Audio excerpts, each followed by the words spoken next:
निकाल तर येऊ द्या. पहिलं तर निकाल येणं गरजेचं आहे. दुसरं म्हणजे आपण पाहिलं असेल, मी आधीच सांगितलेलं आहे की आजचा निकाल महत्त्वाचा आहे. एकतर संविधानाप्रमाणे चाललं तर 40 गद्दार बाद होतात, पण भाजपला जे संविधान न्यायचं त्याप्रमाणे चाललं तर आमच्यावर कारवाई.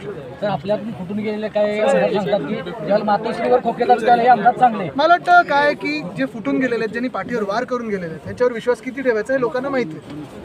आपण ज्यावेळेला आता दौरे करत आहात तर आपल्याला कशा पद्धतीने लोकांनी सहानुभूती आपल्याकडे बघतात. आपण फक्त प्रेम आहे, लोकांचा विश्वास अजूनही उद्धव बाळासाहेब ठाकरे ह्या नावावर आहे आणि लोक उद्धव साहेबांसोबत राहतात.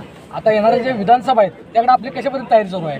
त्यांना निवडणूक तर लावू द्या. ते सेनेटची निवडणूक, युनिव्हर्सिटीची निवडणूक, महापालिकेची निवडणूक लावत नाहीत. पुणे आणि चंद्रपूर 1 वर्ष झालं निवडणुका नाही लागल्यात. निवडणुकांना सामोरे जायची यांनी हिंमतच सोडलेली आहे. आता जे आपले जिल्हाध्यक्ष आहेत त्यांनी आपल्याकडे खंत व्यक्त केली सांगली जिल्ह्याकडे आपण थोडंसं कमी बघताय. हक्काने बोलले फेब्रुवारीच्या पहिल्या आठवड्यात देणार आहे.